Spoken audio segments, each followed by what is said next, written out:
Adeshima mamuni na adjo mama kwaba edeba UTV no nsia kase eboso ebraso se ensema osamufu asemu ye de beso mo se UTV enumre kase eboyi na ye kai mo se dwumakuo bi na eso yasene ye de kase eboyi ebremo eya this way de wuhia eni nsuo hie sanso na special drink womu assorts webre special water womu so eka ho bi best point savings and loans and afin so best assurance womu na eboye chidom ye de enumre kase eboyi ebremo ya de kaseboyi ebremu midin nana ekia kobi na kwami owusu ediomi na kasebo no naposo eni ebekwa akopiem okumase eye Boankra mpanifo emeyenya ntie se sabredi adwuma ekoso sedebe ya ombetimi awie Boankra project a aban ehyaase na day die chese KTS bi a wo mo ewo asante mantemu en wo mu so de ensem bi atodwa se school feeding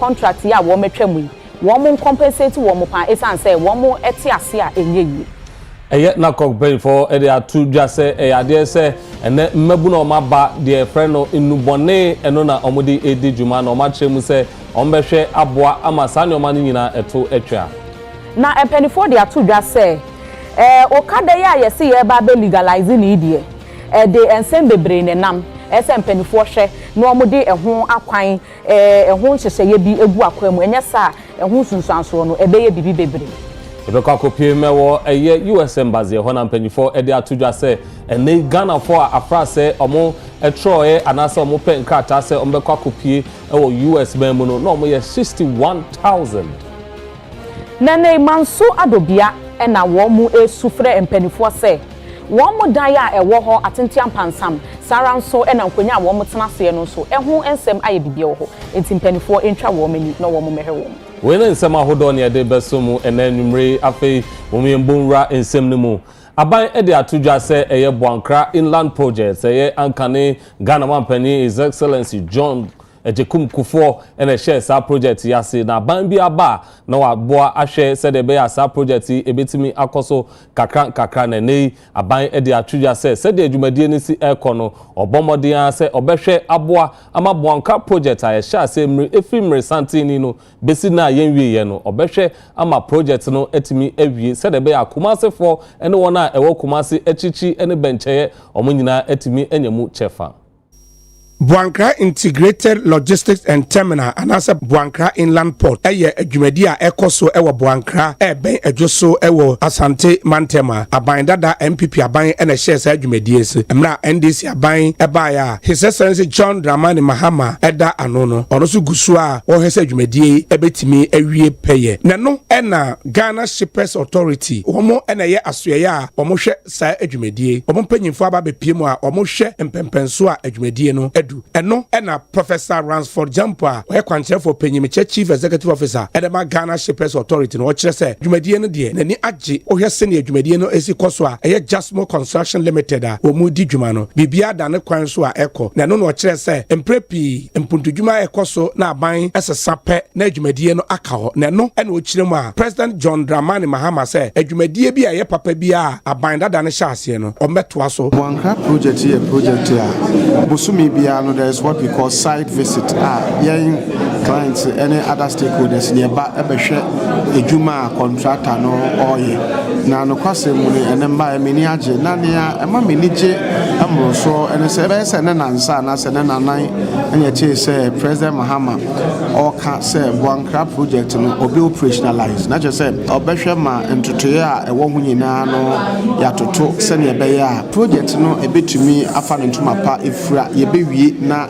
yede ehye begu akwemu na ya hyase ede project no ama kwayema project no aye edwuma na enye project ya esese yija manaka enwurem anye media emmoye nyina saade no entumi emba we nka project ya ye hyase a na eja manaka enwurem Ghana de bia ye hyade ase foforo so bi ahyase mpo na se ya de a ebeboa ese ye ya ede ye toaso emboye nyina enya ese bibia na to be a partisan politics. Emra UTV in some for any kwanchefo penya or da Jasmo Construction Limited. Dr. Justice Amo Etchin Common Watcher say, Obesre Ghana Shippers Authority. So Monke Kamone Sikano Amra. Also say Sikana Ba Edmedian Umbe Wien and Tentem Cra. Energy say Jumara Oma bread to bread, no abaso beshe, said the Jumadi Nico, and my so a shay and crying, and my and Kenya. Jumadi Nide, a koyepa, Yamiadum Yuguswa, Bibia did Aniquemu, na how I only ye, Sikatia Moasem, na Saint Kenya no crank, Bia Sabre, a Dijumadi no. Akonewe nti adwumawura no so oban strahwe na naniaji dwumadia ye di hono yesre ne se okwa on hyemu kinapa na omomodin na omo nhihye sikasem no maye msafi mu nyina no akatua bia nhyeda maye na ema ehu ekire kakra tie no pa ne adisrede a ye de to adwumawura na anim se omomodin na omo hwe sikasem no maye ne krakra no UTV some for any project consultant Dr. JB Quarantine Jog eso atwetwe nkoma ono so ekiresi project no se nia ye office one ye betumi e dia ye adwuma se edi nia ma bi keka ho to meet international standards no nti ye de no so akeka ho ye se ye interchange e wo Boankra ha na first na kan phase 1 no ye de abeka phase 1 no so that o ba Boankra na ofi Boankra akwa enya sem krofo bebre aka se Boankra e se ye di railway e connect ha edi hun kita ho bebre se ohwa western line no efi Takrade e ba up to Edwardin the Edwardin fi Edwardin eba Boankra no is about 65 kilometers or so nti ye Boankra as a port of destination.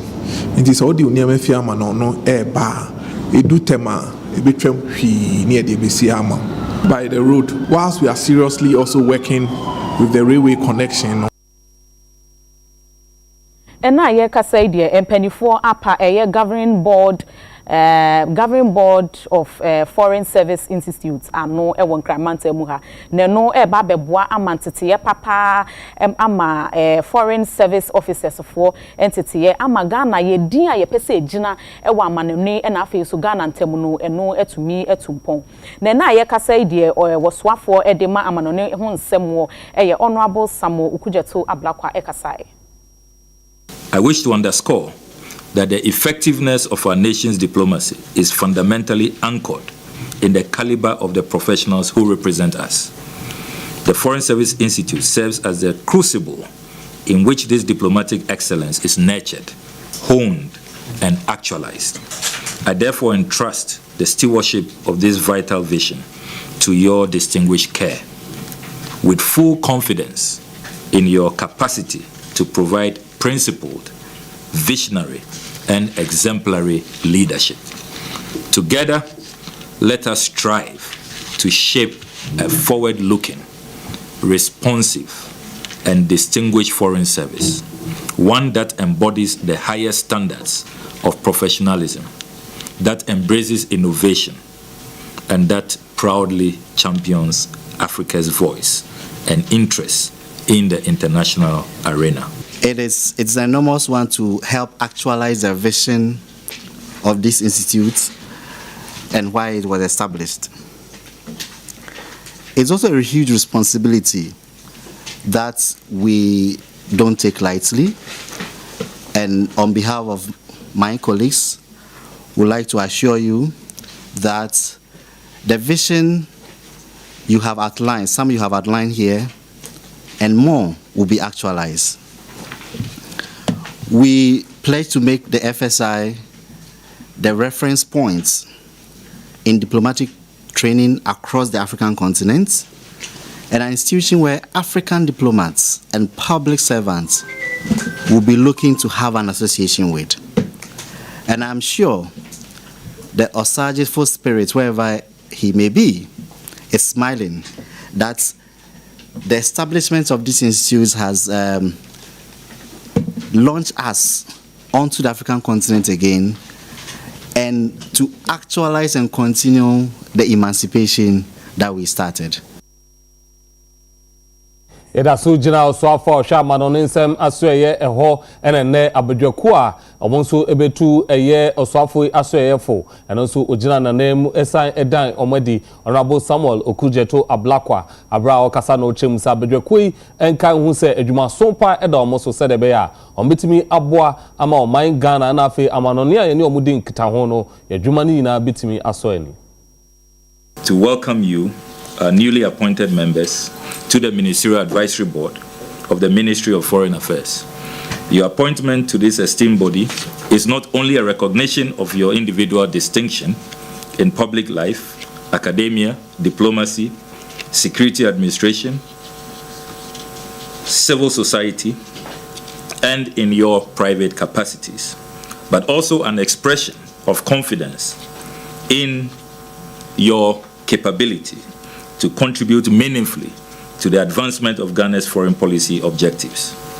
As Ghana continues to assert herself on the regional and global stage, the ministry's responsibilities are becoming increasingly multifaceted, demanding insightful policy direction, proactive engagement, and institutional adaptability. Your perspectives and guidance as members of this board will serve as a compass in navigating these evolving complexities and will undoubtedly enrich the ministry's policy outcomes, enhance accountability, and promote more inclusive governance. And I must add that if there is any time in our geopolitics that we need a formidable ministerial advisory board in world affairs, it is this time. Mr. Minister, whenever there is government change, there is always policy change, but there is never a change in the national interest. So those of us gathered here in the Ministerial Advisory Board are very well advised that there are certain matters that are of national interest and which must guide us all the time, irrespective of the government that is in power. And it will be important for us, maybe at some point, to try to identify what these national interests are. How we react to the unfolding events, in especially the Sahel, is an issue that goes, I think, beyond just foreign policy, and that I'm sure some of my colleagues will have some opinions on. And it will be one of the things that I would like us to discuss. Of course, the minister has mentioned, the regional issues, the changing world, the changing dynamics, all of those things. They may even require a review of our missions, whether we should be stuck with the 71. Whether we should increase them, we should reduce them, which ones should go, which ones should not go, etc. Again, it is normal in every change of government for mission reviews to take place. And I think that, the ministry itself has to do an internal review. Maybe the MEB can look at it, but at the end of the day, I think it is cabinet that will decide on which ones, on how the review is to be implemented. And now, yeah, Kasei die chese Progressive School Feeding Caterers Association NNA. One must so made the abine who yaw ye pa. Esan say school feeding a brananka woma catry akura kemuno. No one mugusu ye juma. A delay crampan womo kwa juma ye juma bomb humodi ye pa. Nene de abane say.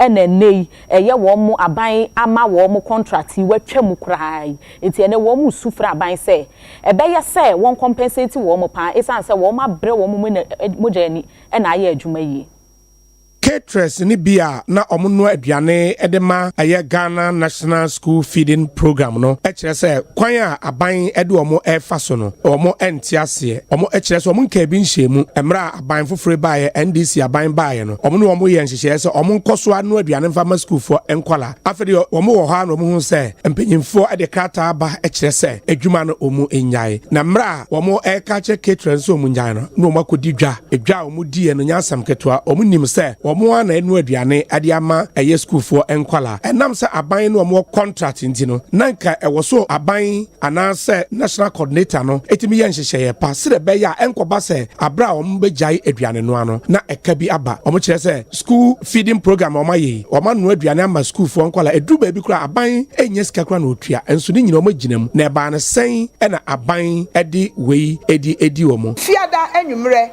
be 4 o'clock na yehu wo social media bi se letter abeda ho se aban se waje na adwuma na no kwasam ne se entwa ye amayen esan se se wo man kasa ye no aduane na menyi ni se nka oba bia abekwa akwaji loan se ode kwa akodi dwa enti ya pacho bia eye matan esika ehun nkomo na ye di esan se bi mu agi loan ebi mu ye single parent ebi mu hwa ayarefo ofie ye ma akwa wo bia ni won ma wa pake mo ni ama omo na ka che ase kwato aduane ne so ene ye side call ya de ye kwanu aduane se wo bia no aduane na mesra se omo hwehwem ehu schools baby kro ma no aduane omo nya adwuma no na obi onu na aduane bia de mesesa omo ma sa de affect omo na omo anye fe ti mesra na masasre biem sanka ye ramahama enhwe biem eye ma 34000 hu nkoma na ye di na ye wie susu aye tatam nkoa so na ye sre eye tatam ne nkoa sa de omo hye ye bo no ene ye sre sa omu ni so mayen si ye wie tatam na oba bia ma kwan a oba fa ne bibia free kitchen hon mama yi ato yi ente sa dia e ma ni dwa omadi nyina ye sra ban ontuaka with the arrears ewo nyina no onti obi aka ne yamfiri ho ne yankwa ne boko letter na buy no 9th na woso esaka letter last Friday ya esa mo ba to wonom e ko man esaka ya kin kodi dwa every say enim se o ma je adwuma no na de enkofo kan ne say ye ma obi nya bi adofunom obi ya be ye bi ya ban ko a ye ko na mum o man kan no at the right time e be school Tuesday no man notice Friday ya ye be de je adwuma no ya kodi dwa ya koje bosia enti yesre enye odufiri pe wenye mim ne mum eni o ma ne besai no sedie na do ba ya o ma ma ne ye second tetem ni wie na ya zide bia wa bonti bia koso wa bonti no sala ka den ke pe no sei ba kwa ye second term na ye na o mo se ya ye no be wa menkrata wa ha e na kuta me no enti no ye si tire ye obi a wa nya adwuma no wa mo hwehwe no na mo nkwa na mo hu sai we de wa nya adwuma na ye na ye adwuma ne de wo mba hwe no mo tua ye ka ye sra wo mo sa akoma we ni si a ye nya adwuma ne bio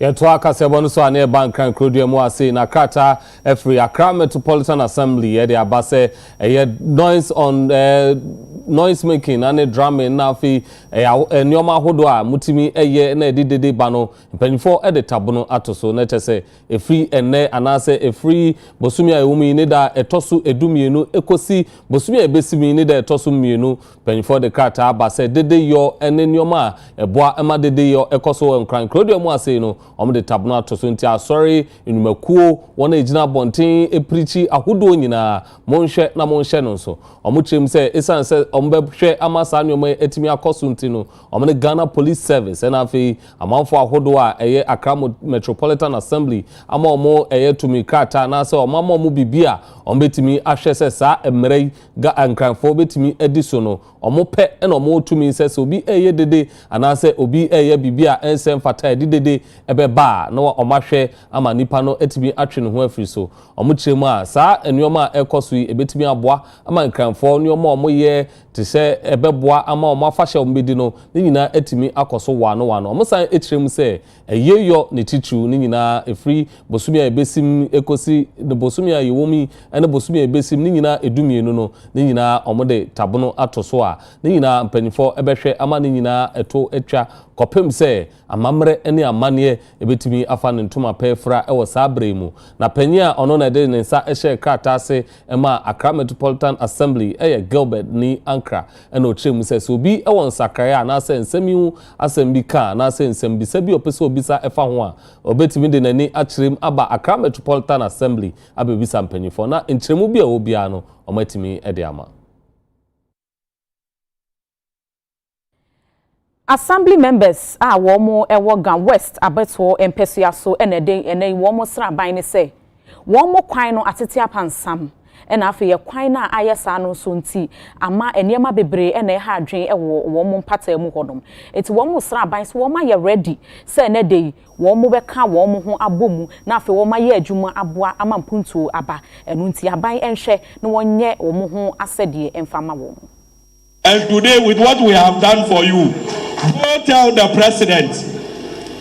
President John Dramani Mahama, that Gan West loves him and would always want to work with him. All we want to request from him is that he should not leave our political players alone. He should always remember the good thing we have done in this house today to confirm our MCE, our people need development. And Regional Minister, we have been watching you on TV. Today we have seen you close, face to face. Can I tell you something? Can we have a discussion? Madam, please, where are street lights? The street light you promised the whole of Greater Accra that you'll be fixing in the towns. We have been waiting patiently for hours. I am not expecting you to answer this question, but please keep it in mind that the love that we have for you should make you hasten to give us the things that we need over here. We are here together with my member of parliament to fulfill the manifesto of the president to ensure relief from all residents of the West, to ensure that we take advantage of the president's manifesto, especially for the youth, the Jumarua, the 1 million coders, youth in agriculture, all the good things. We would like to see developments. We would like to see that we improve the state of our schools, our hospitals, and the roads. We have about 1,680 kilometers roads in Amasama West, but only 5% are motorable. They are up to standard. Together with the MP, we will ensure that we will feel the change, and we will make sure that Ghana wins, Amasama wins. We will remodel Amasama and put it on the map. The President of the Republic of Ghana, John Dramani Mahama, Akashi, and nominate me as Imbari President Yeganov, you are Ekeshidakle Agbo, Ehale. Nimita Nima property Akashi, Tomobeni Lemie, Inchake Kokoko, Mabani Shianji, especially assembly members, Kunwakwe. Ni wasa Ganov municipality. As municipal chief executive, I pledge to work with all stakeholders, traditional authorities, religious leaders, assembly members, civil society organizations, and ordinary citizens to create a district that reflects our shared aspirations. My administration will prioritize the following areas: participatory governance and transparency, education and youth employment, healthcare access and social protection, and mama care. Let me thank God Almighty. This is what I expect. This was my prayer since morning. And the day has been victorious. So I just want to send a signal to the rest of the constituencies we are here to confirm their nominee, that this is what we expect from them. They should give us the 100%. The person has been confirmed, he's been sworn in. Tomorrow he's going to assume office. So this is what we expect, so that, development can start. Now that the MCE has been confirmed, he will take up the mantle. And rest assured that our road minister is also a colleague, and he has given us assurance. So we are going to work on the roads. We also have the drips machines available at the assembly. So that is what we are going to use it to work on the roads. Plans are underway. As I'm speaking to you now, some of the streets, they are working on it. Our contractors are on site working on it. And so we want to make sure that we achieve the 100% goal that we set. And so all the streets will be light. That one, there is an assurance I'm giving you. Yebeda ne ho aje aboafo nkrato e ba kasebo no beto aso.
Adeshima wa yeba munyina akwa ba ye to akase ebo no so ane kopiem ewo US Embassy eho na Consular General ene no central for akasa achemu se afra se Ghana for a omo try se omo benya eye visa akopiem ewo US na ye 61,000 eye empem eduosia ene bako na omo try se omo behwe na omo hwe nkrata mu na omo timi ama omo visa na mu kra no enipa 25,000 ena omo sa etimi kan visa.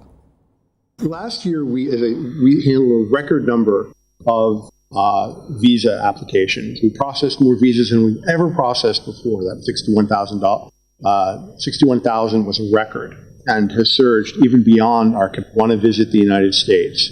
Whenever someone has a visa interview, I tell them to keep in mind a few things. First, the visa interview is going to be fairly short, 2 to 3 minutes. We have to process a lot of people in a short amount of time. And that means we have to make decisions quickly during the visa interview. Second, the officers make their decisions primarily based on what you say during the interview. This is important because, in general, the officers very rarely look at the documents you bring. You should be prepared with documents, but it's a common fallacy that it's the documents that are going to make the difference in whether or not you get the visa.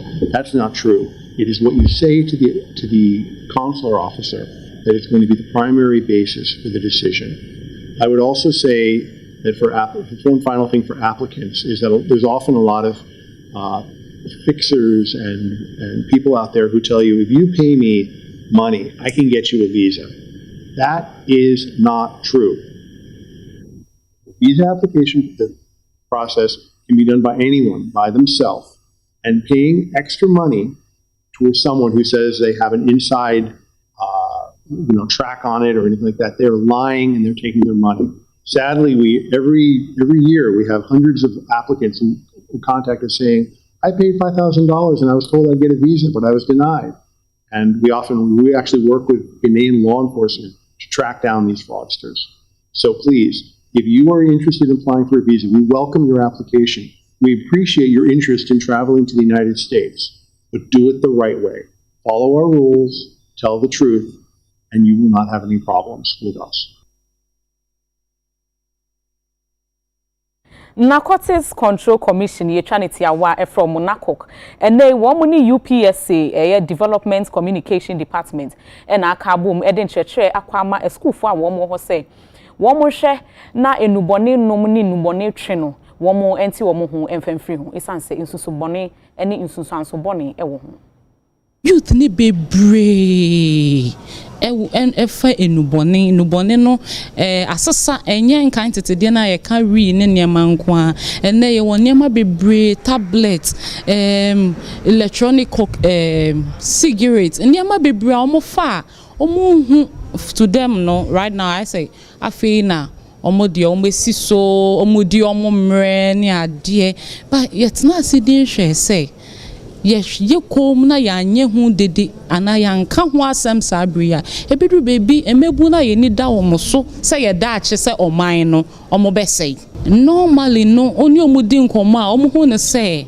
eyo omomre eyade abaso a wo ye bia na che say wo ye guy onim ne eko na so mesrem ye youth e man ne memu we nyina especially e man no wonum sa de we free hwinim no wasum ni nyina bisa ho say wisie na de aka na eye den e wo lungs eye den wo kidneys eye den wo empo wadwe na wisie ni free mu ba ni nyina e be how na kokutu anamo bebre em se adilti truba kwa ye pa wi enforcement ye cheche nkrofo omonnom ana omoton na education ye ni GS ewo that collaboration na all public schools em say just this year ya the first quarter no near wo Gan West assembly area schools public schools o nyina ye tu ho anamo a ye ne nkora no ekoka sa addition because ye believe say emofra no ene ye daachi tizi amomu nso ante sa de uboy bi no nso antwemu amfiri o say for no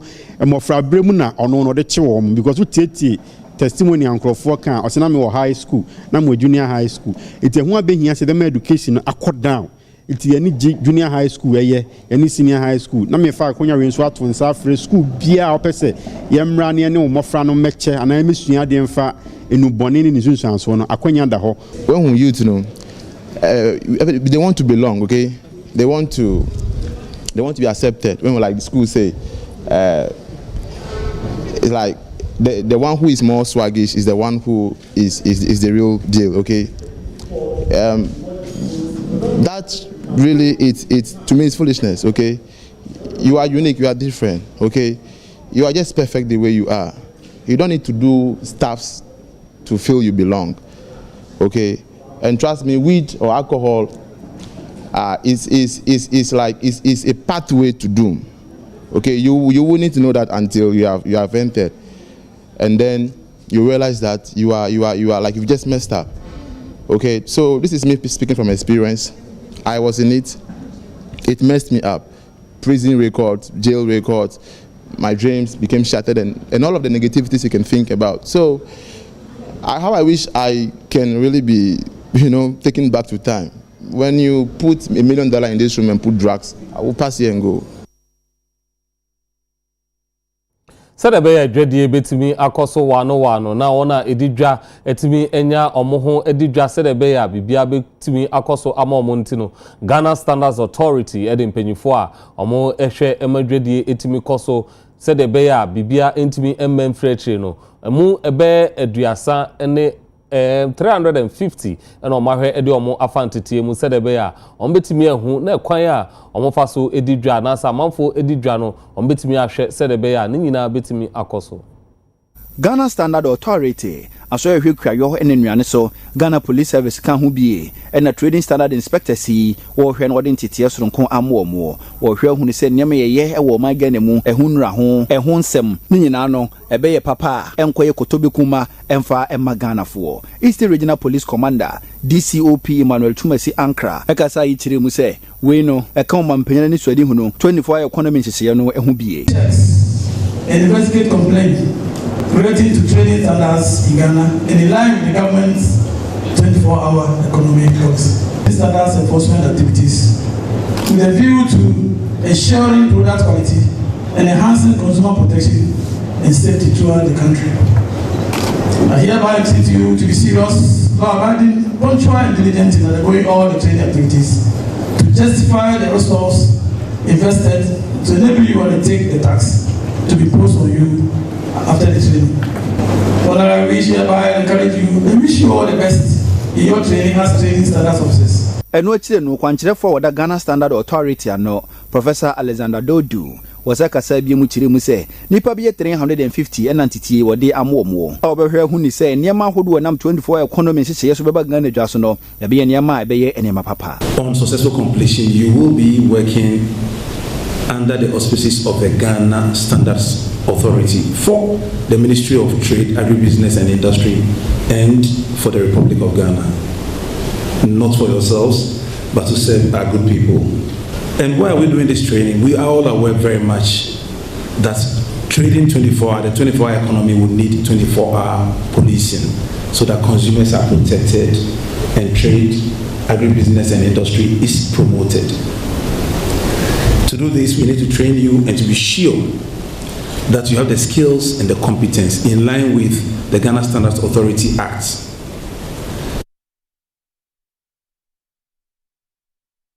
Adesh mama yenya we so eni ehumi kase bo no so yesre mo ye basisia.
Adeshimama yetu akase bono so edi amamo. Na wapeni a wada Insurance Brokers Association of Ghana Shaibu Ali ene wodi atudwa se empanifo legalize Okada idia na chese eno benam so ama wo mu insurance no akosuru ye pa na afede wo mu hwehwe afri aban ho nyina ne se wo mu legalize dia ese wo mu de niema na hwehwe yegu akwan ma eno ebeboa ama nkwanhia esisi basabasa no eso ate.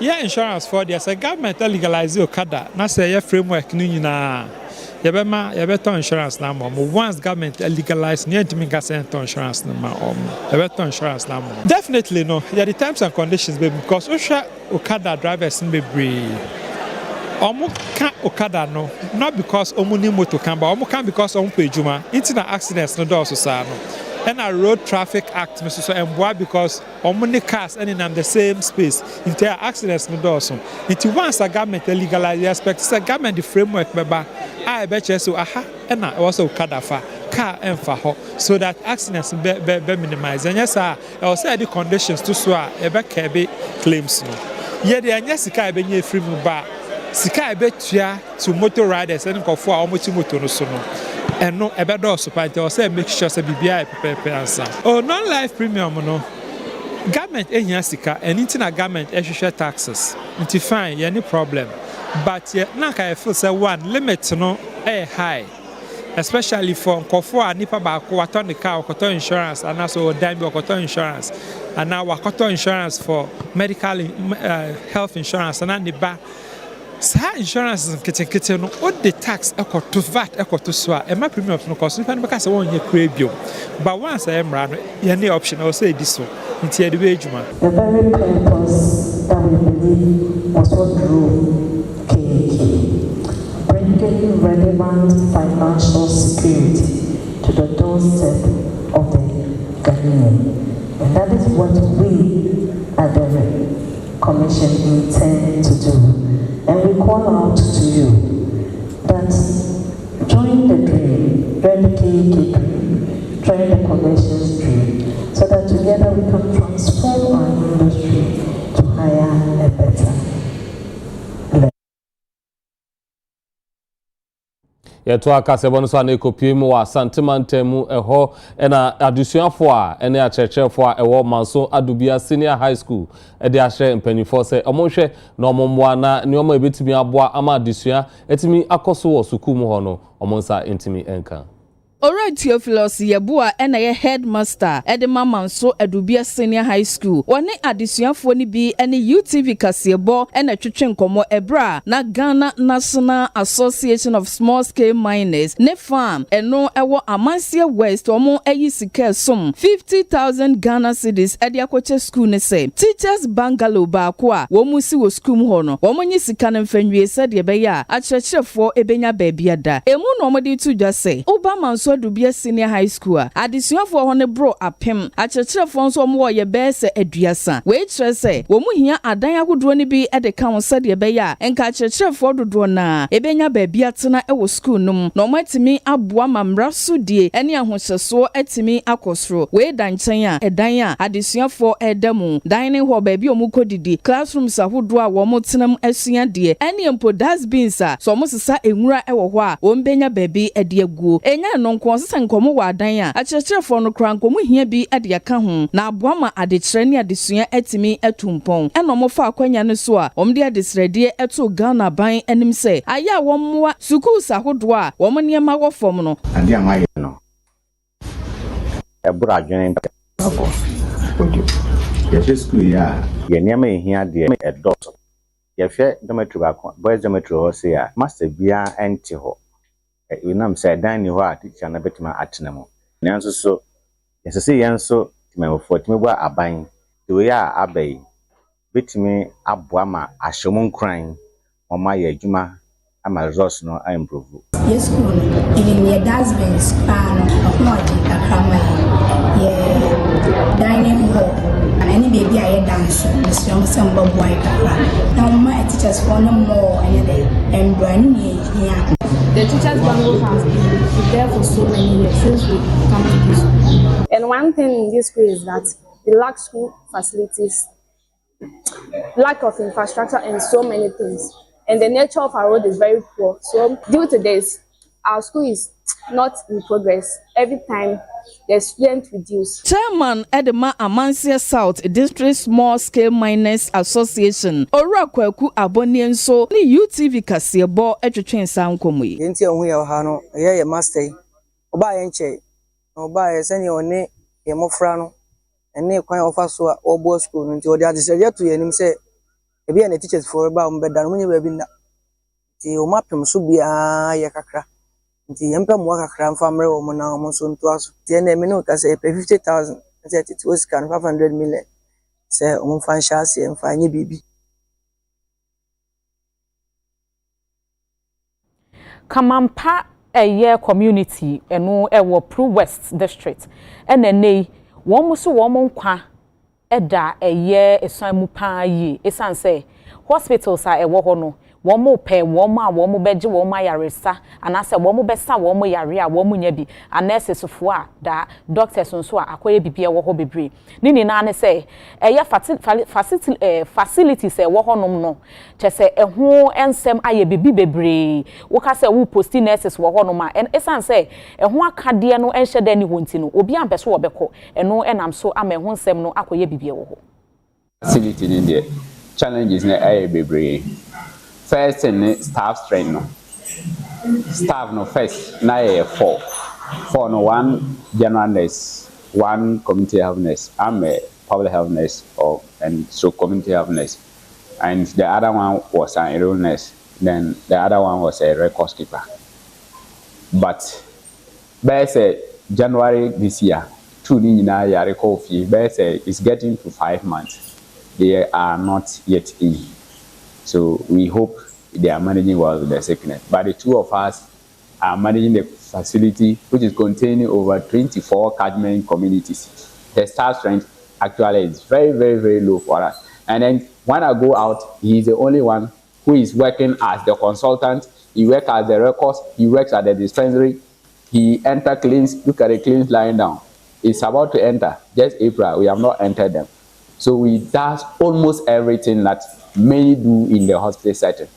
So we are pleading, if people will be able to divert their attention to this particular community and this entire area, it will help. Here like this, you see like this, attendance is huge. So even if sometimes we get 21, if we are not getting at all, 13, 14, and you can imagine one person is doing all those things. So we are appealing that if this facility can be turned into a health center, it will help. It's got to a point because here is a village. You even refer them, they don't want to go. Yes, they will refer somebody. Up to now, the person is still sitting at home. So we need Ghanaian support. So we are pleading with Ghanaians and NGOs, anybody that can offer help. We need help. Ajeni Boatin Foundation. A coincidence. So yeshe juma di ase a kamampani abesha ase ha na me free enti foundation mu panyimfo a mayere sakina eka ho ye adwen se sabe ebesha ase ye bibi wo abonten abo a o se hwe ye kru ehwe kwa befa so kru no so befa ne ntoma paye de efra na ye ba kru no mu behwe ebe ye studies ne hu se facility a ewo ha no ma eye chip compound no enya ade a enoma ewu mu ne tibia no and serve that purpose. The son said, maybe Abeja Yareshano, Nikansa call Sankofa Yarefro. We imagine, say, a minimum foundation, Becca Wabu, nearby Bema Foundation, Clinic Nana, Chips Compound, no facelift. And check the Beba paying for our best restaurant near the Abobo communities. I was saying to me at the Eboa more in.